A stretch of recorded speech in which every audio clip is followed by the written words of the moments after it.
Dans cette vidéo, on va traiter de la fonction cosinus. Donc, on va commencer par son graphique. Donc, on va se concentrer sur la forme canonique de la fonction cosinus.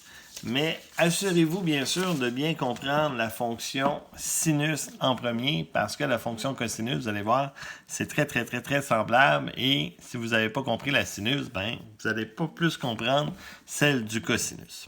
Donc, on y va tout de suite avec la forme de base qui est cos de x. Toujours les x en radian. Et là, on va trouver nos points. Donc, comme j'ai fait avec le sinus, on va faire un petit cercle trigonométrique. Et cette fois-ci, les cosinus, c'est les x. Donc, le sinus, on partait à 0. Mais là, le x, quand on est à 0 radian, donc c'est ces grandeurs-là ici, on part déjà à 1. Donc, on va mettre tout de suite dans notre table de valeur à 0, on va être à 1. Quand on va tourner, donc mettons je m'en vais à pi sur 6, qui arrive, là je vais mettre mes x dans ce sens-là pour qu'on les voit mieux. Donc vous voyez, mon x il a diminué, donc on est rendu à la racine de 3,5. Et quand je vais continuer d'augmenter mon angle, mon x va devenir bien sûr de plus en plus petit, jusqu'à temps que j'arrive à 0. Donc le cosinus de pi sur 2, donc quand on est en haut, c'est lui qui va donner 0. Après ça, si on continue à tourner, mes x deviennent négatifs. Donc, mon x, il va être ici moins 0,1, mettons. Ça va grandir ou diminuer encore plus dans les négatifs. Ça dépend comment on voit ça. Et le minimum, donc le plus grand négatif qu'on peut obtenir, ça va être moins 1. Donc, quand on va être rendu à pi, on va être rendu à moins 1. Et comme le sinus, ben, on ne peut pas aller plus haut que 1 et plus bas que le moins 1. Et là, ça va continuer. Donc, je vais avoir des x négatifs, toujours, jusqu'à temps que j'arrive à 3pi sur 2, qu'on va obtenir 0. Et ça va se mettre après ça positif. Donc, après 3pi sur 2, on revient dans les positifs jusqu'à 2pi, qu'on va retomber sur le 1. Donc, ça, c'est pour un cycle. Donc, un tour de cercle, ça va me donner ça. Donc, si je vais placer ça dans mon dessin tout de suite, donc, on va partir d'ici. On s'en va à pi sur 2, 0. À pi, on est à moins 1. 3pi sur 2 et 2pi, on est revenu à 1. Donc, c'est une courbe, bien sûr. Donc, on essaie de faire la courbe. Et ça, c'est la fonction cosinus. Bien sûr, ça se prolonge. Donc, je vais le mettre en rouge à l'infini.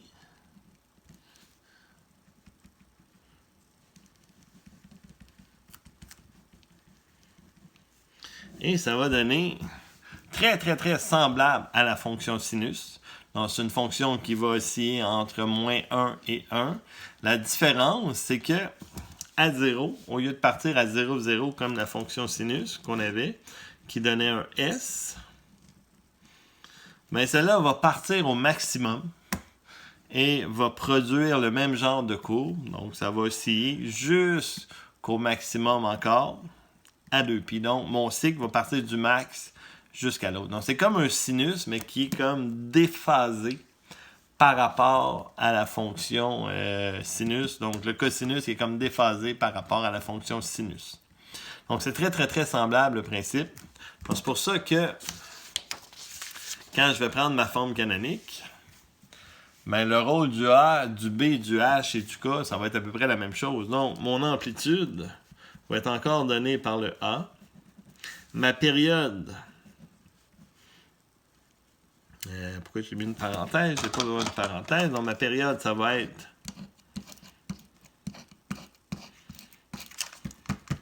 2pi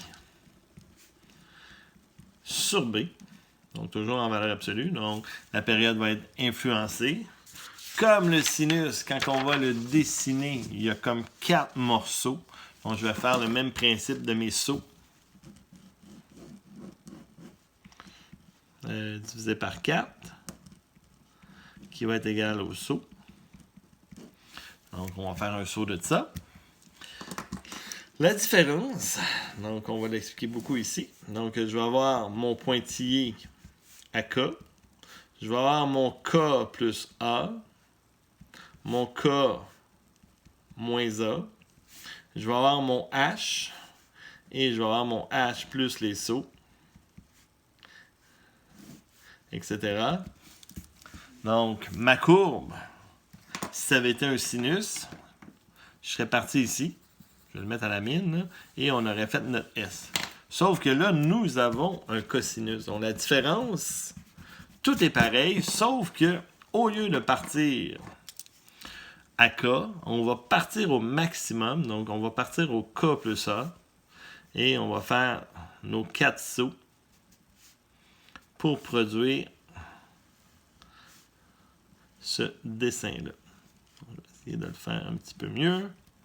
Donc, c'est la fonction cosinus. Donc, toute la préparation, vous allez voir, elle va être pareille.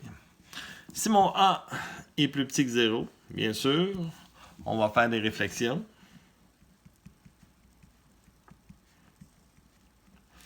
Donc, si ça, c'est le pointillé, attendez, on va faire ça comme ça. On va mettre le pointillé. Donc, au lieu de partir au max, on va partir en bas. Tout simplement.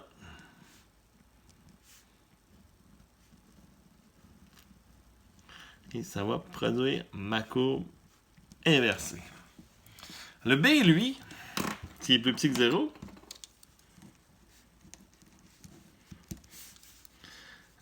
ça va faire aucune réflexion.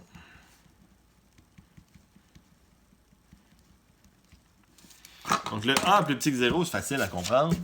Ça s'en va en bas et la partie du bas s'en va en haut. Donc c'est pour ça que ça a donné cette courbe-là. Le B est plus petit que 0, ça veut dire que cette courbe-là va se retrouver là et celle qui était là va se retrouver là. Donc ce que je veux que tu vois, là, que tu comprennes, si je me prends un morceau de feuille. Donc initialement, ma courbe est comme ça ici. Ça, c'est mon cos. Là, on comprenait que ce morceau-là se répète des deux côtés. Mais si je prends L et que je fais la réflexion de ce côté-ci, donc, vous voyez, donc cette courbe-là va aller directement s'appuyer sur ça. Et il y a eu une réflexion, sauf que ça ne fera pas aucun changement. Donc la courbe va continuer à rester pareille. C'était la même chose pour les paraboles. Donc les paraboles, je prends une parabole qui est comme ça. Si on avait gardé un B à l'intérieur, il n'y en a pas, mais on aurait pu garder un B. On aurait pu se faire un B x moins h au carré. Donc d'avoir un B à l'intérieur ici. Toujours le plus K. Et si mon B avait été négatif, on aurait fait la réflexion sur ça ici. Donc, un B négatif fait une réflexion, ce morceau sur lui et l'autre morceau sur là. Donc, il n'y aurait pas eu de réflexion. Donc, c'est pour ça qu'on se débarrasse du B dans la fonction quadratique, parce qu'on peut s'en débarrasser. Dans la fonction cosinus, il y a une influence sur la période, donc on ne peut pas s'en débarrasser, sauf que le signe va pas faire de changement sur ma courbe. Donc le A, oui, mais le B, on va garder exactement le même principe. J'espère que c'est clair comme explication. Donc on est prêt pour faire des petits exemples. On va aller avec notre premier exemple. J'ai ma fonction 4 cos d'un tiers x moins 3pi sur 4 plus 1. Donc on va y aller comme on faisait un petit peu avec le sinus au début. Donc mon amplitude c'est 4. Ma période 2pi sur 1 tiers, sur le B, ça va me donner 6pi, que je vais diviser par 4 pour avoir 6pi sur 4, que je pourrais simplifier, mais là j'ai vu tout de suite que mon h était en quart, donc on veut avoir un dénominateur commun, donc on va le laisser comme ça tout simplement. Et là on est prêt à faire notre dessin. Mon K, il est à 1. Avec une amplitude de 4, donc on va obtenir 5 comme maximum. Moins 3 comme minimum. Et on va partir à 3pi sur 4. Donc je vais faire des sauts de 6pi sur 4. Donc 3 plus 6, j'arrive à 9pi sur 4. 15pi sur 4. 21 pi sur 4. Et plus un dernier 6, donc 21 plus 6, 27 pi sur 4. Et là, nous, on sait que c'est un cosinus qu'on dessine. Donc, au lieu de partir sur le pointillé, ce qu'on va faire, c'est qu'on va partir au max. Pointillé, le min, pointillé, et on termine au maximum. Et on essaie de faire une courbe avec ces points-là. Et bien sûr, cette courbe-là va se répéter à l'infini des deux côtés. Alors ça, c'est un cosinus. Et donc, pas très très difficile. Et là, ce que je vais vraiment essayer de vous faire réaliser avec mon super montage très débutant, non, ça c'est un cadeau. Donc, il y a un cadeau. Et là, en dessous du cadeau, on va savoir si c'est un sin ou un cos. Donc, je veux essayer de te faire réaliser que peu importe si c'est un sin ou un cos, toute la préparation de mon graphique va être pareille. Donc, on ne sait pas qu'est-ce qu'il y a en dessous du petit morceau de papier. Et on va juste faire notre préparation pour être sûr qu'on a bien compris comment ça fonctionne. Donc, on voit la période et on voit notre A. Donc, le A avant, donc c'est 3. Donc, pas de signe négatif. Période 2pi sur pi sur 2. Ça va me faire 4. Ça va me donner des sauts de 1. Parce que je divise par 4. Donc, on est déjà prêt à faire notre dessin. Pas plus long que ça. Je vais partir à moins 3, moins 1. Donc, j'ai besoin d'un espace à gauche. On va être ici à moins 1. Puis là, j'ai une amplitude de 3. Donc, je vais monter jusqu'à 2. Descendre à moins 4. Et mon H, on est à moins 3. Donc, moins 3, et là, je fais des sauts d'un. Donc, moins 3, moins 2, moins 1, 0, et ça va se finir à 1. Donc, ma préparation, elle est toute faite. Donc, si c'est un sin, qu'est-ce qu'on fait? On part d'ici.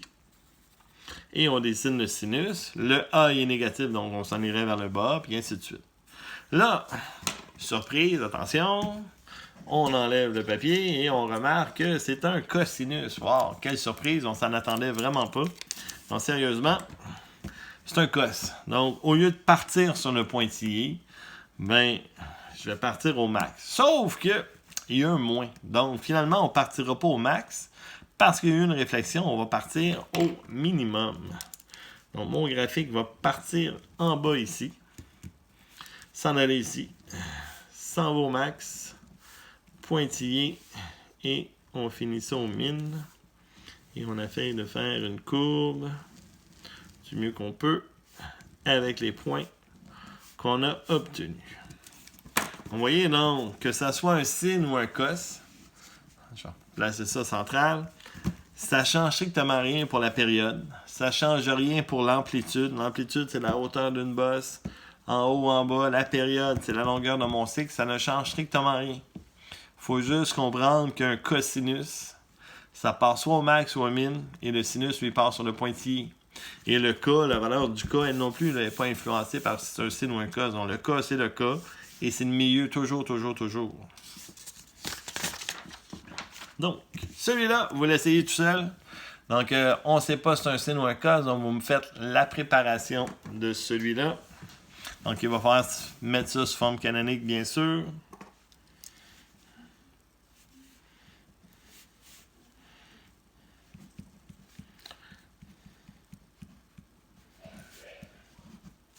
Donc, j'ai sorti le 3. Il me reste ici 4 pi sur 3. Donc, amplitude de 3, ça c'est bien. Période, 2 pi sur le 3, que je vais diviser par 4 pour avoir des sauts de pi sur 6. Donc, je vais transformer mon 4 pi sur 3 en sixième aussi. Donc, je vais le faire tout de suite. On va travailler finalement avec 8 pi sur 6. Et j'ai une amplitude de 3 et je pars à moins 6. Donc, je vais rester toujours dans les négatifs. Puis mon H, lui, il est positif. Donc, on va se faire un axe des X assez haut pour avoir de l'espace pour écrire en dessous. J'ai un moins 6 ici. On va monter à moins 3. et descendre à moins 9.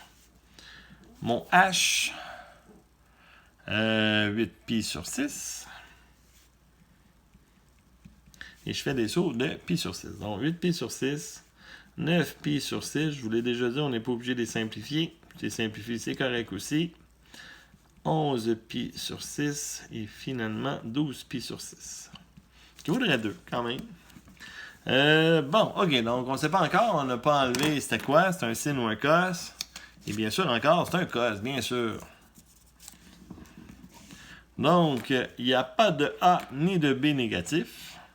Donc, on va partir au maximum pour dessiner notre fonction cosinus.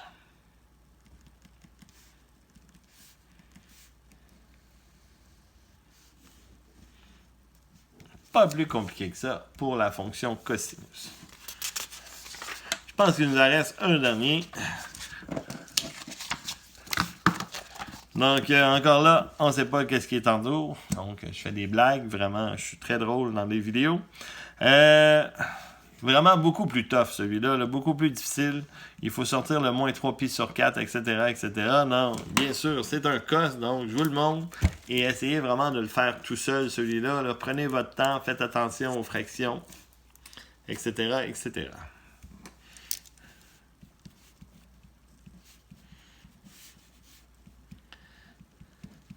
OK, donc moi, je vais sortir le moins 3π sur 4. Il va me rester un x. Plus de quoi que je vais calculer à côté pour ne pas me tromper. Donc, je me prends une petite feuille pour avoir assez d'espace. Donc, le 5π sur 3 va être divisé par le 3π sur 4 que je sors. Bon, les moins vont me faire un plus, ça, il n'y a pas de problème. Et lui, je vais l'inverser tout de suite. Ça va être 4 sur 3π. Donc, il n'y aura plus de pi. Ça va me faire 29e. 29e. Pour l'amplitude, ça c'est facile, 2π. Période, ça aussi c'est pas dur, 2π sur 3π sur 4. Ça va me faire 8 tiers que je vais diviser par 4 pour avoir des sauts de 2 tiers. Et comme on va avoir les mêmes dénominateurs, je vais mettre ça en tiers. Donc ça va faire des sauts de... On va mettre ça en 9e. Fois 3, ça fait 6 neuvièmes. Donc, je vais partir à 20 neuvièmes, mais moins 20 neuvièmes même, et je vais avancer de 6 neuvièmes. Donc, j'ai besoin du côté des négatifs. Et le tout devrait se passer beaucoup en haut, parce que j'ai un 3π ici, comme K. Je le mets en pointillé. J'ai une amplitude de 2π, donc le max c'est 5π. Et le min c'est π. Bon, ok, donc on a dit on partait à moins 20 neuvièmes. Donc là, on fait attention pour essayer de faire des sauts quand même constants. Donc si j'avance de 6 neuvièmes, je reviens à moins 14. Donc, moins 14, j'avance de... Ça va me faire moins 8. Donc, je n'aurai pas assez d'espace. Je fais beaucoup... Mes sauts sont beaucoup trop grands. Donc, juste continuer pareil pour savoir j'en ai combien à faire. Puis après ça, je vais arriver à moins 2. Moins 2. Pour arriver après ça à 4. 2, 3, 4. Je vais jouer mes nombres. Donc, on va séparer ça. Donc, le moins 2, on va le mettre ici. Il faut que ça soit constant. Donc, j'ai un saut. 2 sauts. Donc, vous voyez, j'essaie de faire mes 3 sauts constants. Puis, il va arriver là. On va effacer ça. On va écrire nos nombres correctement. Donc, on avait dit moins 14 neuvième, moins 8 neuvième, moins 2 neuvième et plus 6, ça me fait 4 neuvième. Là, c'est un cosinus. On retourne en haut. Le A, il est positif et le B, il est négatif. Donc, le B négatif, est-ce qu'il produit une réflexion? On se rappelle que non. Donc, on ne partira pas au min, on va plutôt partir au max. Il n'y a pas de réflexion. Et on va dessiner nos 5 points pour compléter mon graphique. Donc, c'est vraiment pas plus compliqué que ça. Donc, si tu maîtrisais les sinus, tu es rendu maintenant un expert dans les cosinus. Donc, on fait attention, période, etc. Donc, ça se fait super bien si on prend notre temps et qu'on ne fait pas des petites erreurs de calcul.